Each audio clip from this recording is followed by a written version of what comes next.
1 Samuel capítulo 13. Saul já era adulto quando se tornou rei e governou o povo de Israel 2 anos. Ele escolheu 3.000 israelitas e mandou todos os outros de volta para casa.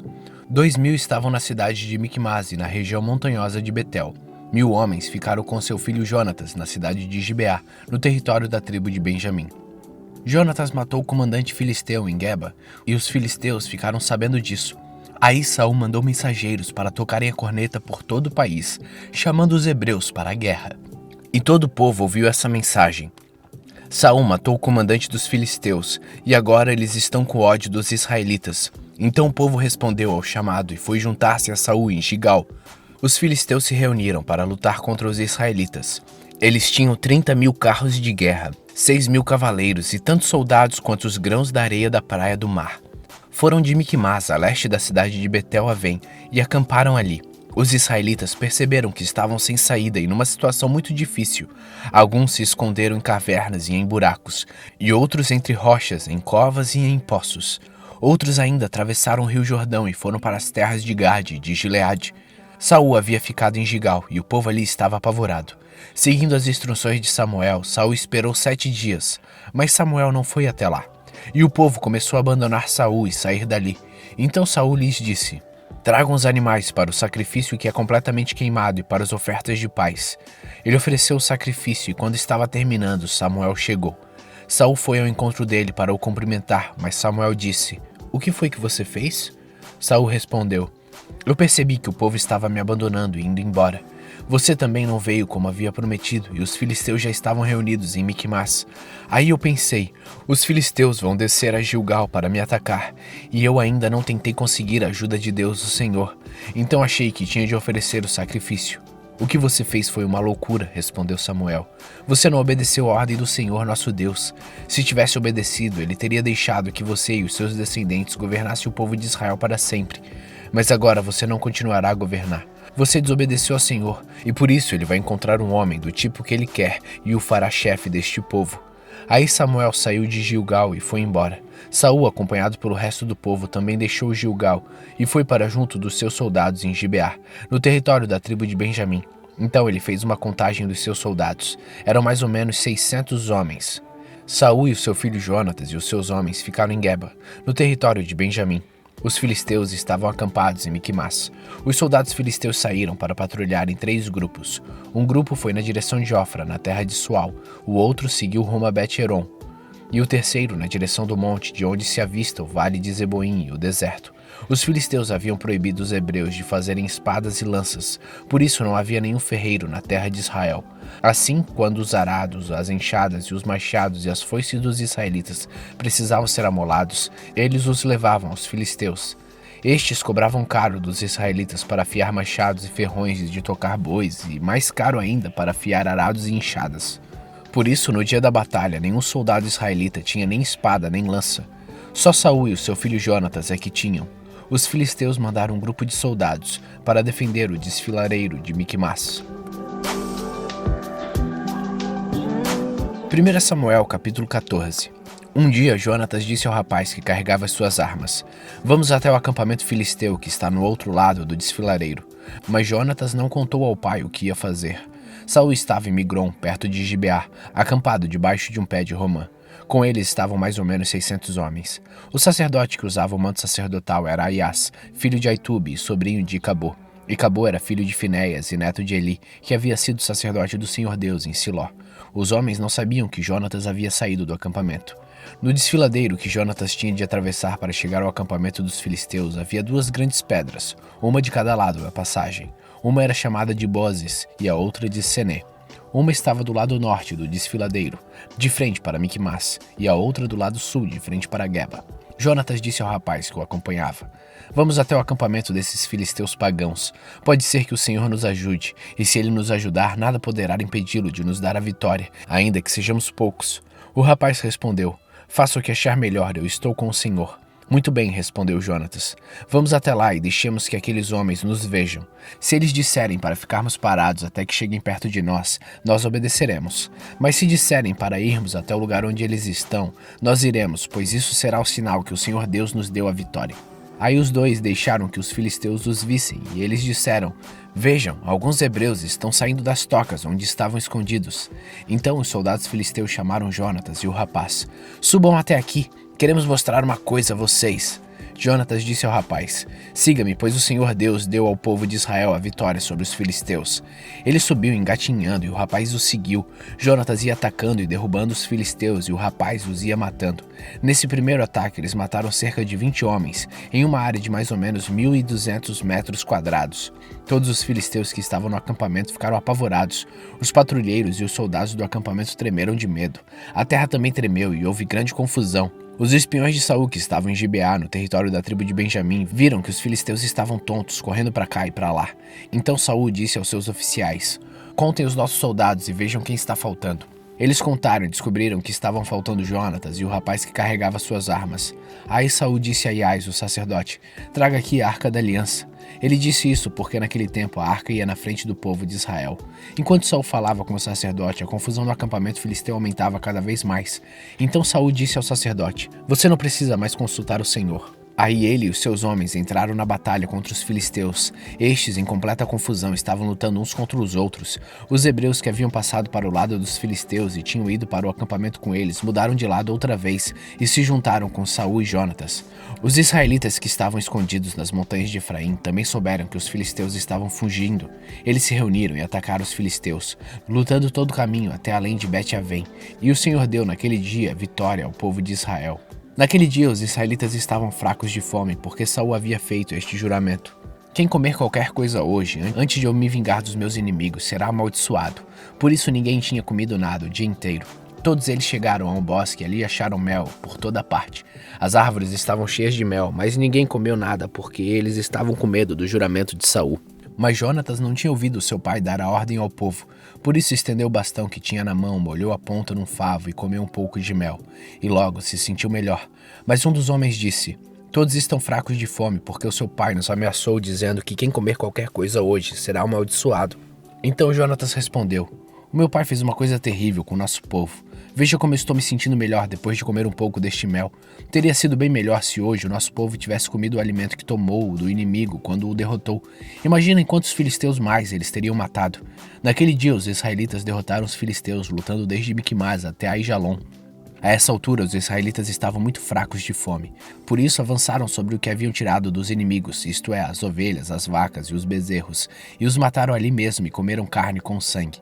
Aí alguém foi dizer a Saul: Olha, o povo está pecando contra Deus, comendo carne sem primeiro deixar escorrer o sangue.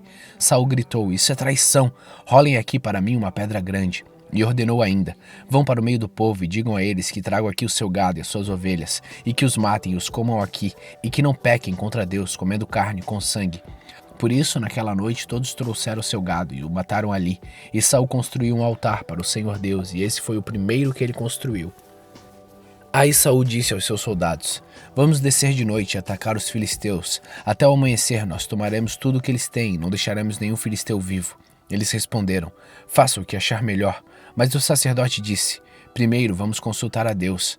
Aí Saul perguntou a Deus: Devo atacar os filisteus? Tu dará a vitória ao povo de Israel? Mas naquele dia Deus não respondeu nada. Então Saul disse aos oficiais: Venham aqui e descubram que pecado foi cometido hoje. Eu prometo pelo Senhor, o Deus vivo, Salvador de Israel, que mesmo que o culpado seja o meu filho Jonatas, eu o matarei. Mas ninguém respondeu nada. Então Saul ordenou: Fiquem todos de um lado e eu e meu filho Jonatas ficaremos de outro. Faça o que achar melhor, responderam eles. Então Saul disse ao Senhor, o Deus de Israel: Ó Deus, por que não me respondestes hoje? Ó Senhor Deus de Israel, responde por meio de sorteio. Se a culpa for minha ou de Jonatas, responde pela pedra marcada Urim. Mas se a culpa for de Israel, teu povo, responde pela pedra marcada Tumim. E a resposta indicou Jonatas e Saul, e não os soldados. Então Saul disse: Faça um sorteio para saber se a culpa é minha ou do meu filho Jonatas. E Jonatas foi indicado. Então Saul perguntou: O que foi que você fez? Eu comi um pouco de mel que tirei com a ponta do bastão que tinha na mão, respondeu Jonatas. Eu estou aqui pronto para morrer. Que Deus me mate se você não for morto, disse Saul. Mas os soldados responderam: Isso nunca. Jonatas, que deu esta grande vitória ao povo de Israel, não deve morrer. Nós prometemos pelo Senhor, o Deus vivo, que ele não vai perder nem um fio de cabelo. O que ele fez hoje foi conseguido com a ajuda de Deus. Assim os soldados salvaram Jonatas da morte. Saul parou de perseguir os filisteus e eles voltaram para sua terra. Depois que se tornou rei de Israel, Saul lutou contra todos os povos vizinhos que eram seus inimigos.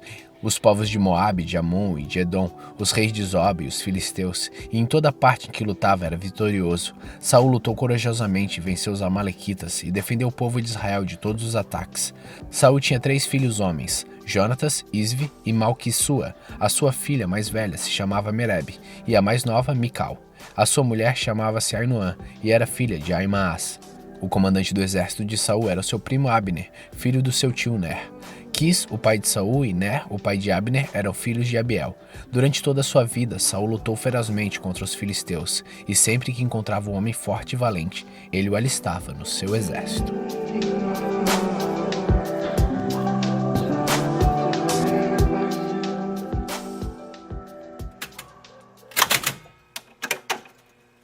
Salmos capítulo 126. Quando o Senhor Deus nos trouxe de volta para Jerusalém, parecia que estávamos sonhando. Como rimos e cantamos de alegria. Então as outras nações disseram: o Senhor fez grandes coisas por eles. De fato, o Senhor fez grandes coisas por nós, e por isso estamos alegres. Ó Senhor, faz com que prosperemos de novo, assim como a chuva enche de novo o leito seco dos rios. Que aqueles que semeiam chorando façam a colheita com alegria. Aqueles que saíram chorando e levando a semente para semear, voltarão cantando, cheio de alegria, trazendo nos braços os feixes da colheita.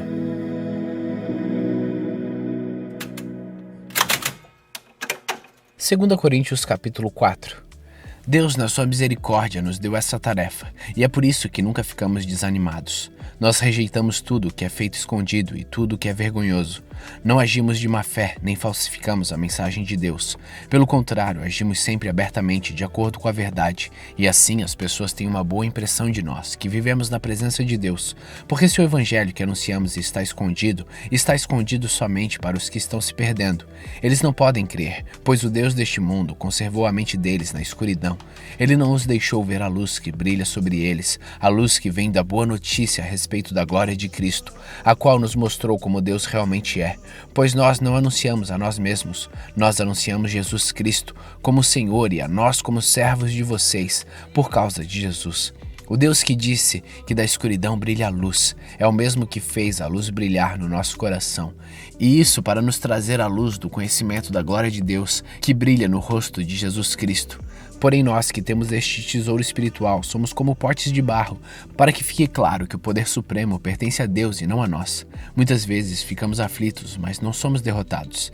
Algumas vezes ficamos em dúvida, mas nunca ficamos desesperados. Temos muitos inimigos, mas nunca nos falta um amigo. Às vezes somos gravemente feridos, mas não somos destruídos. Levamos sempre no nosso corpo mortal a morte de Jesus, para que também a vida dele seja vista no nosso corpo. Durante a vida inteira estamos sempre em perigo de morte por causa de Jesus, para que a vida dele seja vista neste corpo mortal, de modo que a morte está agindo em nós e a vida está agindo em vocês. As Escrituras Sagradas dizem: eu criei e por isso falei. Pois assim nós, que temos a mesma fé em Deus, também falamos porque cremos. Pois sabemos que Deus, que ressuscitou o Senhor Jesus, também nos ressuscitará com ele e nos levará, junto com vocês, até a presença dele. Tudo isso aconteceu para o bem de vocês, a fim de que a graça de Deus alcance um número cada vez maior de pessoas, e estas façam mais orações de agradecimento para a glória de Deus. Por isso, nunca ficamos desanimados. Mesmo que o nosso corpo vá se gastando, o nosso espírito vai se renovando dia a dia, e essa pequena e passageira aflição que sofremos vai nos trazer uma glória enorme e eterna, muito maior do que o sofrimento. Porque nós não prestamos atenção nas coisas que se veem, mas nas que não se veem, pois o que pode ser visto dura apenas um pouco, mas o que não pode ser visto dura para sempre. 2 Coríntios capítulo 5. De fato, nós sabemos que quando for destruída esta barraca em que vivemos, que é o nosso corpo aqui nesta terra, Deus nos dará para morarmos nela uma casa no céu. Essa casa não foi feita por mãos humanas, foi Deus quem a fez e ela durará para sempre. Por isso gememos enquanto vivemos nesta casa de agora, pois gostaríamos de nos mudarmos já para nossa nova casa no céu, aquela casa que será o nosso corpo celestial.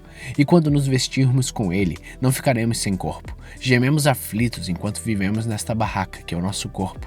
Isso não é porque queiramos ficar livres do nosso corpo terreno. O que desejamos é receber o corpo celestial, para que a vida faça com que o que é mortal desapareça. E foi Deus quem nos preparou para essa mudança e nos deu o seu Espírito como garantia de tudo que Ele tem para nos dar. Estamos sempre muito animados, pois sabemos que enquanto vivemos neste corpo, estamos longe do lar do Senhor, porque vivemos pela fé e não pelo que vemos.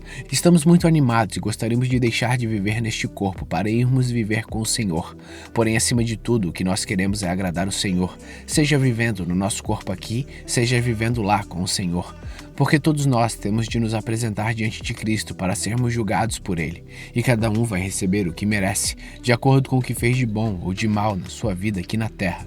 Sabemos o que quer dizer temer o Senhor e por isso procuramos levar as pessoas à verdade. Deus nos conhece completamente e espero que no seu coração vocês me conheçam também.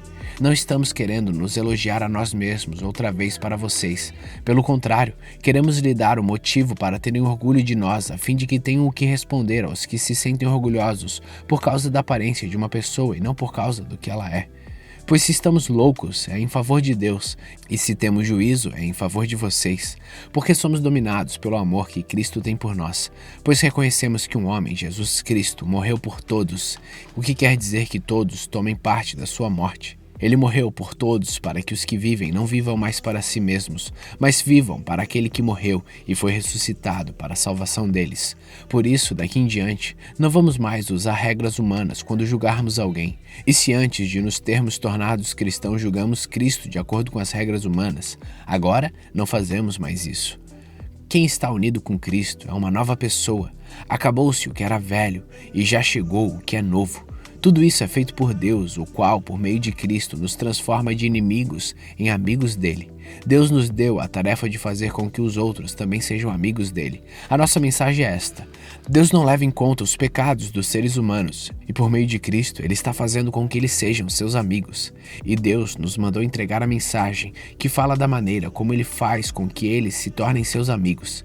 Portanto, estamos aqui falando em nome de Cristo, como se o próprio Deus estivesse pedindo por meio de nós. Em nome de Cristo, nós pedimos a vocês que deixem que Deus os transforme de inimigos em amigos dele.